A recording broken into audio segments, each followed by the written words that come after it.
Si je te dis fer, tu penses à quoi? Fatigue? Anémie peut-être? Est-ce que tu savais que sans fer, on ne peut par exemple pas fabriquer de dopamine? Et les implications du fer dans le fonctionnement de l'organisme ne s'arrêtent pas dans l'humeur puisqu'elle est aussi impliquée dans le fonctionnement de notre thyroïde et également la production de notre énergie cellulaire. Et pourtant, rien qu'en France, des millions de personnes ont un taux de ferritine qui est trop bas pour assurer toutes les fonctions vitales du fer. Il se contente d'une prise de sang qui est dans les normes. Et justement, aujourd'hui, je te montre pourquoi le fer est bien plus qu'un transporteur d'oxygène dans l'organisme. Je vais te parler des signes visibles ou ressentis que tu manques de fer. J'aborderai aussi les causes les plus fréquentes de cette carence en fer. Et le cœur de cette vidéo, c'est que je vais faire un focus sur les fonctions cachées du fer que personne ne t'a révélé auparavant. Et reste jusqu'à la conclusion parce que je te dirai ce qu'est une ferritine optimale. Maxime, naturopathe et praticien en approche fonctionnelle, je te donne ici des conseils santé et longévité pour que tu reprennes le pouvoir sur ta santé. Et j'ai décidé de centrer mon attention sur ce qui peut augmenter notre longévité en bonne santé. Juste un petit mot par rapport à la vidéo précédente. Merci beaucoup de vos nombreux commentaires qui m'ont vraiment touché et qui ont lancé des débats qui étaient plus que passionnants. Donc merci encore et je reste à l'écoute de vos questions et j'y réponds dans la mesure du possible. On démarre donc cette vidéo par les signes d'un manque de fer. Le symptôme le plus connu d'une carence en fer, c'est bien évidemment la fatigue. Mais il y en a plein d'autres que tu peux voir sans avoir besoin de l'intervention d'un professionnel. Les autres grands signes, c'est par exemple un essoufflement rapide au moindre effort. Là où on voit aussi qu'il y a une carence en fer, c'est s'il y a une pâleur au niveau du visage et particulièrement au niveau des gencives, qui sont beaucoup moins colorées, qui sont au lieu d'être rouges, qui sont plutôt pâles. Quand on est carencé en fer aussi, on a une frilosité à peu près constante parce qu'on a du mal à produire de l'énergie dans notre corps. Ensuite, du côté esthétique, il y a souvent une perte de cheveux, des ongles cassants. Et au niveau du psycho-émotionnel, on a souvent une baisse de concentration et de motivation, une humeur qui est souvent instable et sans raison. Pas besoin d'atteindre le stade de l'anémie pour ressentir ces signes.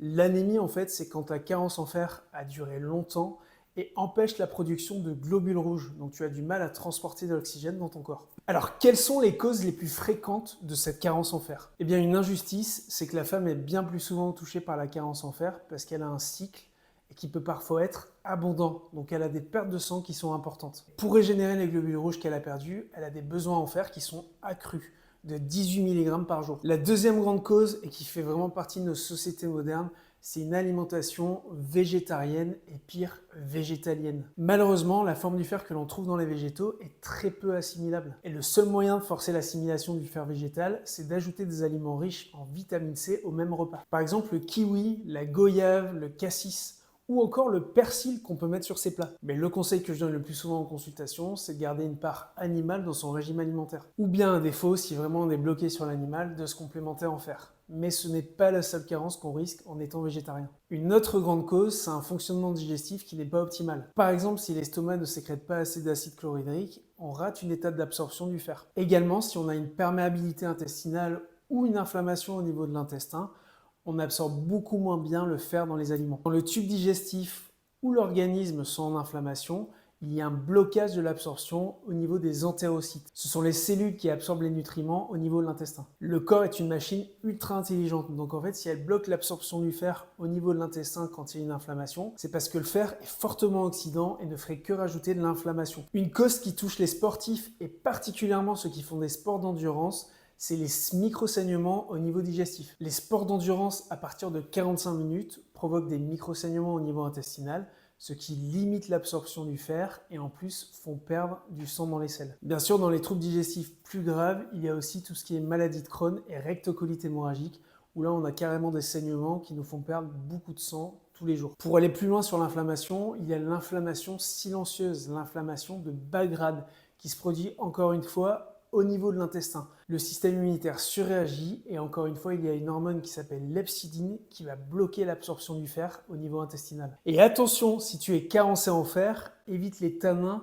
juste après ton repas. Des aliments riches en tanins, c'est par exemple le thé, le chocolat, le café, mais aussi le vin rouge et également tous les aliments riches en calcium qui concurrencent l'absorption du fer. Donc tu vois que même si tu manges bien, il peut y avoir plein de causes à un manque de fer. Allez, maintenant on rentre dans le vif du sujet, ce sont les fonctions cachées du fer. Et c'est là que ça devient passionnant parce que le fer ne sert pas juste à oxygéner nos cellules et nos muscles, mais il sert aussi à plein de fonctions dans le corps. Il est bien sûr le composant central des globules rouges, mais il agit aussi sur toutes les cellules et ce sur différents plans. La première chose, c'est qu'il agit sur notre humeur via la formation des neurotransmetteurs comme la dopamine et la sérotonine. En effet, pour fabriquer de la dopamine, il faut manger des aliments riches en tyrosine comme les œufs.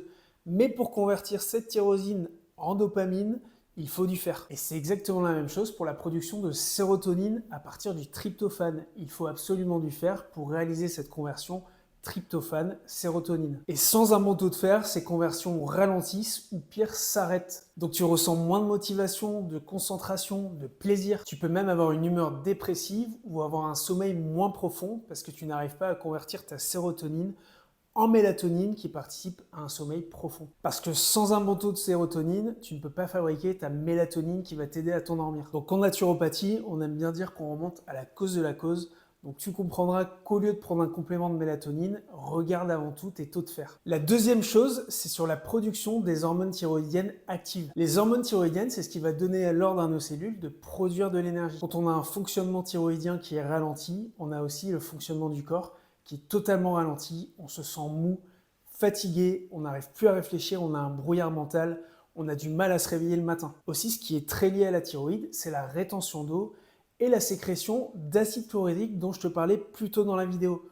Donc si en fait ta thyroïde ne fonctionne pas, tu n'arrives même plus à bien absorber le fer. Et le mécanisme précis, c'est que pour convertir ta T4, qui est l'hormone thyroïdienne inactive, en T3, qui est l'hormone thyroïdienne active, il te faut du fer. Et ça, si tu regardes tes analyses de sang, même avec une TSH normale, tu ne pourras pas le voir. La troisième chose qui va le plus jouer sur ton énergie, c'est que le fer est indispensable à la création d'énergie au niveau de tes mitochondries, des petites centrales énergétiques que tu trouves dans chacune de tes cellules. En fait, la mitochondrie, c'est là où tu transformes tes nutriments et l'oxygène en énergie. La seule source d'énergie de ton organisme, elle s'appelle l'ATP. Plus tu as d'ATP, plus tu te sens énergique et inversement, moins tu arrives à en produire, plus tu te sens fatigué. Et encore une fois, même avec une bonne alimentation et un bon sommeil, ça ne suffira pas à pallier cette carence en fer. Tu entends souvent parler de détox, eh bien sache que pour effectuer la détox, ton foie a besoin de fer encore une fois. Le fer est indispensable à la formation des cytochromes et particulièrement de la famille des cytochromes 450. Ainsi, si tu veux avoir une bonne détox, il faut absolument avoir des bons taux de fer. Et quand je te parle de détox, c'est la détox des pesticides, des médicaments que tu prends, ainsi que des xénoœstrogènes. Donc tu vois que c'est une phase de détox qui est capitale pour ta santé globale.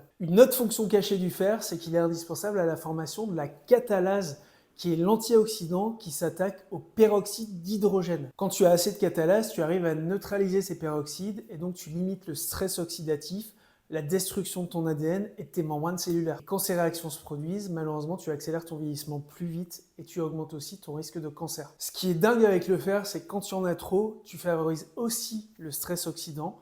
Et tu vois que quand tu n'en as pas assez, tu favorises aussi le stress oxydant parce que tu n'arrives plus à former cette enzyme antioxydante. Vraiment, le fer doit toujours se situer dans une plage optimale. Et c'est pas si difficile. Petite parenthèse aussi sur l'immunité. Tu as besoin de fer pour provoquer des réactions oxydatives pour détruire les virus et les bactéries. Donc si tu as trop peu de fer, tu n'arrives pas à déclencher ces réactions immunitaires et donc tu as un système immunitaire qui peut être inefficace. Mais si tu en as trop, tu crées un terrain inflammatoire et là tu as un risque d'infection qui est accru. Ce qui me permet de faire la transition avec la dernière partie et de te dire qu'il faut viser un taux fonctionnel de fer et non pas juste une norme santé. Pourquoi il y a un réel intérêt pour toi à viser une ferritine optimale? Mettons que tu vas faire une prise de sang et là on te dit que tu as une ferritine à 25-30 et on te dit que c'est parfaitement normal. Mais est-ce que c'est suffisant pour activer toutes ces fonctions vitales dont je t'ai parlé juste avant? Bien évidemment, ça ne l'est pas. En santé fonctionnelle, on vise plutôt un taux entre 60 nanogrammes et 100 nanogrammes par millilitre. C'est là que ton corps peut commencer à bien fabriquer les neuromédiateurs,